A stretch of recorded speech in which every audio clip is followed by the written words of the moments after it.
मनुष्य बाहर से नहीं बनता, मनुष्य भीतर से गढ़ा जाता है।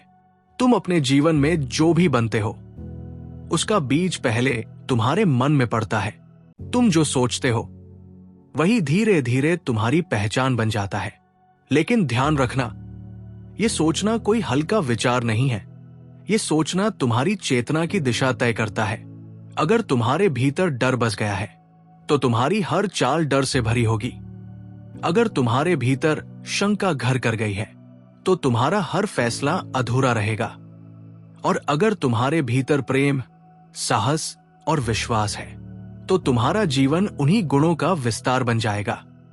जीवन किसी रहस्य की तरफ बाहर से नहीं आता, यह तुम्हारी ही आंतरिक दुनिया का प्रतिबिंब है। जैसे आईने में वही दिखता है जो चेहरा सामने होता है, वैसे ही जीवन वही लौटाता है जो विचार तुम्हारे भीतर पलते हैं। लोग कहते हैं भाग्य बाहर से आता है, किस्मत किसी और के हाथ में होती है, अवसर संयोग से मिलते हैं, लेकिन ये अधूरा सच है। असलियत यह है कि भाग्य तुम्हारी गहरी चाहतों से जन्म लेता है। जिस बात को तुम लगातार भीतर जीते हो वही धीरे धीरे तुम्हारा भविष्य बन जाती है। महान बनना चाहना काफी नहीं है, उस चाह को सांसों में उतारना पड़ता है। उस इच्छा को अपने जीवन की धड़कन बनाना पड़ता है। जैसे कोई प्यासा इंसान रेगिस्तान में पानी के अलावा कुछ नहीं सोच सकता, वैसे ही जब तुम्हारी चाह गहरी हो जाती है तो सृष्टि खुद रास्ता बना देती है। पहला और सबसे बड़ा सत्य यह है, विचार ही वास्तविकता का पहला रूप है। लोग समझते हैं कि दुनिया पहले बदलती है फिर जीवन बदलता है, लेकिन सच इसके उलट है। विचार बदलते हैं तो दृष्टि बदलती है, दृष्टि बदलती है तो निर्णय बदलते हैं, और निर्णय बदलते ही पूरा जीवन नई दिशा पकड़ लेता है। अगर बीज कमजोर है तो पेड़ फल नहीं दे सकता, लेकिन अगर बीज मजबूत है तो आंधी, तूफान, सूखा कुछ भी उसे रोक नहीं सकता। ध्यान दो, जिस बच्चे को बार बार कहा जाता है कि तू कुछ नहीं कर सकता, वो धीरे धीरे वही मान लेता है। उसके हाथ पैर नहीं बंधते, उसकी सोच बंध जाती है। लेकिन वही बच्चा अगर सुनता है तेरे भीतर शक्ति है, तू कर सकता है, तो उसकी चाल बदल जाती है। उसकी आंखों में डर नहीं, चुनौती होती है, और वही आत्मविश्वास उसे असंभव से संभव की ओर ले जाता है। विचार कोई साधारण चीज नहीं है, विचार ऊर्जा है, और ये ऊर्जा तुम्हारी आवाज, तुम्हारी देह भाषा, तुम्हारे निर्णय और तुम्हारे पूरे जीवन का आकार तय करती है। तुम्हारे विचार तुम्हें कैद भी कर सकते हैं और मुक्त भी। अगर मन डर, संदेह और हीनता से भरा है तो मेहनत भी थक जाती है। जीवन बार बार वही लौट आता है जहां से तुम भागना चाहते हो। लेकिन अगर मन साहस, प्रेम और विश्वास से भरा है तो हालात भी तुम्हारे पक्ष में झुकने लगते हैं। मन एक चुंबक है, वो वही खींचता है जो वो भीतर रखता है। अगर भीतर उजाला है तो अंधेरा टिक नहीं सकता, और अगर भीतर अंधकार है तो सूरज भी रोशनी नहीं दे पाता। याद रखो, भाग्य कहीं बाहर लिखा नहीं होता, वो हर पल तुम्हारे मन में रचा जा रहा होता है। इसलिए पहला कदम है अपने विचारों को देखना। हर नकारात्मक विचार को पकड़ो, समझो कि वो तुम्हें किस दिशा में ले जाएगा, और फिर उसे छोड़ दो। हर सकारात्मक विचार को पोषण दो, क्योंकि वही तुम्हें तुम्हारी मंजिल के करीब ले जाएगा। विचार बदलो तो जीवन बदलेगा। विचार ऊंचे रखो तो जीवन ऊंचाइयां छुएगा। विचार गहरे रखो तो जीवन भी गहराई पाएगा। और याद रखो, दूसरा सत्य यही है कि चाहत सिर्फ सोचने का नाम नहीं है, चाहत जीने का नाम है। लोग अक्सर कहते हैं, मैं कुछ बनना चाहता हूं, मैं ये हासिल करना चाहता हूं, लेकिन ज्यादातर लोगों की चाहत सिर्फ शब्दों में जिंदा रहती है। वो इतनी कमजोर होती है कि पहली ही मुश्किल उसे उड़ा ले जाती है। समझ लो, सच्ची चाहत सोच नहीं होती, सच्ची चाहत जीने की अवस्था होती है।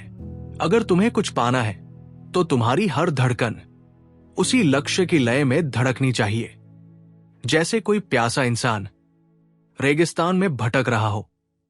उसे पेड़ों की छाया नहीं दिखती, रेत का फैलाव नहीं दिखता, आसमान के तारे भी उसे नहीं रोकते। उसकी आंखें बस पानी खोजती हैं। यही होती है गहरी चाहत। लेकिन आम आदमी की चाहत कैसी होती है? वो कहता है मुझे सफलता चाहिए, और आलस्य को सीने से लगाकर सो जाता है। वो कहता है मुझे ज्ञान चाहिए, लेकिन अपना समय फालतू बातों और खोखली सोच में बहा देता है। वो कहता है मुझे शांति चाहिए, लेकिन उसकी आदतें शांति की दुश्मन बनी रहती है। ये चाहत नहीं है, ये सिर्फ कल्पना है। सच्ची चाहत तब पैदा होती है जब तुम्हारा पूरा अस्तित्व एक ही दिशा में बहने लगे, जब तुम्हारी सांसें, तुम्हारा रक्त, तुम्हारी नजर, तुम्हारा चलना और सोचना, सब कुछ एक ही लक्ष्य की ओर बढ़ने लगे। उस पल दुनिया की कोई ताकत तुम्हें रोक नहीं सकती। जरा ध्यान से देखो, जिन्होंने इतिहास बदला उनकी चाहतें साधारण नहीं थी। बुद्ध ने सिर्फ सत्य की चाह की, और वही चाह उन्हें राजमहलों से जंगलों तक ले गई। एडिसन ने रोशनी की चाह की, और उसी चाह ने अंधेरे को झुकने पर मजबूर कर दिया। गांधी ने स्वतंत्रता चाही, और उस एक चाह ने पूरे साम्राज्य की नींव हिला दी। तुम भी वही बनोगे जो तुम सच्चे मन से चाहोगे, लेकिन वह चाह इतनी गहरी होनी चाहिए कि तुम्हारा पूरा जीवन उसका सबूत बन जाए। सही चाहते सपनों में दम तोड़ देती है, गहरी चाहते हकीकत में जन्म लेती है। अब तीसरा सत्य समझो, डर और संदेह तुम्हारे सपनों के सबसे बड़े दुश्मन हैं। इंसान बहुत कुछ चाहता है, लेकिन उसके भीतर एक आवाज लगातार गूंजती रहती है। अगर असफल हो गया तो, अगर लोग हंस पड़े तो, अगर दुनिया ने ठुकरा दिया तो, यही आवाजें तुम्हें वहां पहुंचने से रोकती हैं जहां तुम जाना चाहते हो। याद रखो, डर और संदेह वो जहर है जो चाहत की जड़ों को धीरे धीरे सुखा देते हैं। तुम्हारे भीतर हमेशा दो आवाजें चलती हैं। एक कहती है हां मैं कर सकता हूं, दूसरी फुसफुसाती है नहीं ये मेरे बस का नहीं। और तुम वही बन जाते हो जिसकी आवाज तुम सुनते हो। अगर तुम डर की आवाज सुनोगे तो जीवन ठहरा हुआ ताला बन जाएगा। तुम अपने सपनों के दरवाजे खोल ही नहीं पाओगे। तुम कोशिश से पहले ही हार मान लोगे। डर तुम्हें समझाएगा कि सुरक्षित रहना ही समझदारी है, लेकिन सच ये है जो सिर्फ सुरक्षित रहते हैं वे कभी महान नहीं बनते, वे बस भीड़ में खो जाते हैं। और अगर तुम साहस की आवाज सुनोगे तो दुनिया तुम्हें पागल कहेगी, लेकिन वही पागलपन तुम्हें ऊंचाइयों तक पहुंचाएगा। हर महान इंसान कभी ना कभी पागल कहा गया है, क्योंकि उसने डर को ठुकराया और संदेह से दूरी बना ली। ध्यान से समझो, डर कोई वास्तविक शक्ति नहीं है, वो सिर्फ एक कल्पना है। तुम भविष्य में घटने वाली किसी घटना से डरते हो, जबकि भविष्य अभी आया ही नहीं। तुम अपने विचारों से डर गढ़ते हो और फिर उसी डर में जीते हो। इसलिए अगर तुम सच में वही बनना चाहते हो जो तुम बनना चाहते हो, तो सबसे पहले अपने डर को पहचानो, उसे आंखों में आंखें डालकर देखो, उसे चुनौती दो। हर बार जब डर कहे तू नहीं कर सकता, तुम्हारा उत्तर होना चाहिए मैं करके दिखाऊंगा, मैं करके दिखाऊंगा। ये वाक्य बार बार दोहराने से नहीं, जीने से ताकतवर बनता है। जैसे जैसे तुम आगे बढ़ते हो, डर अपनी पकड़ ढीली करने लगता है और साहस भीतर जड़ें जमाने लगता है। याद रखो, डर तुम्हें जंजीरों में बांधता है, साहस तुम्हें उड़ान देता है। जो इंसान अपने डर से ऊपर उठ जाता है, वो जो भी सच्चे मन से चाहता है उसे पूरा करके ही रहता है, क्योंकि अब उसके रास्ते में सबसे बड़ी रुकावट हट चुकी होती है। अब चौथा सत्य समझो, परिस्थितियां तुम्हें नहीं गढ़ती, तुम्हारा दृष्टिकोण तुम्हें गढ़ता है। लोग अक्सर कहते हैं मेरी हालत खराब है, मेरी जिंदगी मुश्किलों से भरी है, मेरा परिवार साथ नहीं देता, समाज मुझे आगे नहीं बढ़ने देता। लेकिन ध्यान से सुनो, परिस्थितियां न किसी को महान बनाती है और न किसी को छोटा। महान वही बनता है जो मुश्किलों को सीढ़ी बना लेता है, और छोटा वही रह जाता है जो मुश्किलों को बहाना बना लेता है। जिंदगी में तूफान तय है, कभी गरीबी का, कभी असफलता का, कभी अकेलेपन का। लेकिन असली सवाल ये नहीं है कि तूफान कितना भयानक है। असल सवाल ये है, तुम उसे किस नजर से देखते हो। एक ही हालात में दो इंसान खड़े होते हैं, एक टूट जाता है, हार मान लेता है, दूसरा उन्हीं हालात में और ज्यादा मजबूत हो जाता है। फर्क हालात का नहीं होता, फर्क नजरिए का होता है। अगर तुम्हारा दृष्टिकोण यह है कि हर कठिनाई तुम्हें कुछ सिखाने आई है, तो वही कठिनाई तुम्हारी गुरु बन जाएगी। लेकिन अगर तुम्हारा दृष्टिकोण यह है कि हर मुश्किल तुम्हें गिराने आई है, तो वही मुश्किल तुम्हें सच में गिरा देगी। याद रखो, जिंदगी तुम्हारे हिसाब से नहीं चलेगी, लेकिन एक आजादी हमेशा तुम्हारे हाथ में रहेगी। प्रतिक्रिया चुनने की आजादी। बुद्ध ने कहा था, दुख जीवन में आता है, लेकिन दुख को पकड़कर बैठ जाना तुम्हारा चुनाव है। अपने सपनों को रोकने वाली सबसे ऊंची दीवार बाहर की दुनिया नहीं है, वो दीवार तुम्हारे भीतर नकारात्मक दृष्टिकोण से बनी होती है। अगर तुम चाहो तो हर परिस्थिति को अवसर में बदला जा सकता है। जैसे सीप के भीतर रेत का एक छोटा सा कण मोती बन जाता है, वही रेत अगर बाहर पड़ी रहे तो उसका कोई मूल्य नहीं।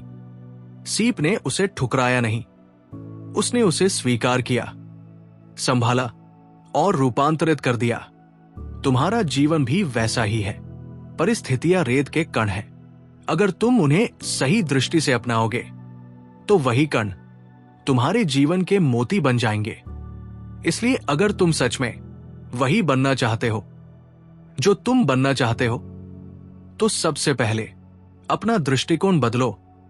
परिस्थितियां जैसी भी हों, तुम्हारी नजर उन्हें बोझ भी बना सकती है और वरदान भी।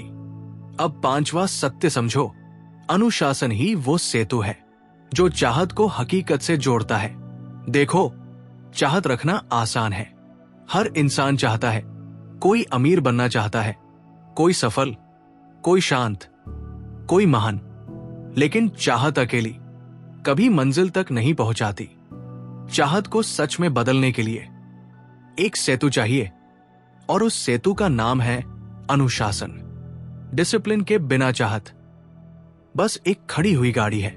इंजन अच्छा हो सकता है, डिजाइन शानदार हो सकता है, लेकिन ईंधन नहीं है तो वो एक कदम भी आगे नहीं बढ़ेगी। जरा सोचो, अगर तुम चाहते हो कि तुम्हारा शरीर स्वस्थ रहे, तो सिर्फ ये सोचना काफी नहीं है। तुम्हें रोज उठना होगा, अपने शरीर को चलाना होगा, सही भोजन चुनना होगा और आलस्य से समझौता तोड़ना होगा। यही अनुशासन है। अगर तुम चाहते हो कि तुम्हारा जीवन ज्ञान से भर जाए, तो काश मैं बुद्धिमान होता। कहने से कुछ नहीं बदलेगा। तुम्हें पढ़ना होगा, मनन करना होगा, ध्यान में उतरना होगा और अपने सवालों से भागने के बजाय उनका सामना करना होगा। यही अनुशासन है। याद रखो, चाहत एक बीज है और अनुशासन उसका पानी। बीज कितना भी शक्तिशाली क्यों न हो, अगर उसे सींचा न जाए तो वो सूख ही जाएगा। ठीक उसी तरह अनुशासन के बिना तुम्हारी चाहते धीरे धीरे मर जाती है। आज दुनिया सपनों से भरी है। लाखों लोग चाहते हैं सफल होना, आगे बढ़ना, कुछ बड़ा करना, लेकिन सफल वही होते हैं जिनके जीवन में अनुशासन मौजूद होता है, क्योंकि सपनों को हकीकत तक पहुंचाने का काम सिर्फ अनुशासन करता है। और एक बात साफ समझ लो, अनुशासन कोई जेल नहीं है, अनुशासन आजादी है। आजादी अपने आलस्य से, अपनी कमजोरियों से और अपने डर से। देखो, नदी जब तक बहती है तो जीवन देती है, लेकिन वही नदी अगर फैल जाए, बिखर जाए, तो सिर्फ कीचड़ बन जाती है। अनुशासन नदी के किनारों जैसा है। वो तुम्हारी ऊर्जा को बांधता नहीं, दिशा देता है, गहराई देता है और तुम्हें मंजिल तक पहुंचाता है। इसलिए अगर तुम सच में वही बनना चाहते हो जो तुम बनना चाहते हो, तो केवल चाहना काफी नहीं है। तुम्हें अपने जीवन में अनुशासन की आग जलानी होगी। हर दिन, हर क्षण अपने लक्ष्य के प्रति ईमानदार होना होगा। और जिस दिन चाहत और अनुशासन एक साथ खड़े हो जाते हैं, उस दिन चमत्कार अपने आप होने लगते हैं।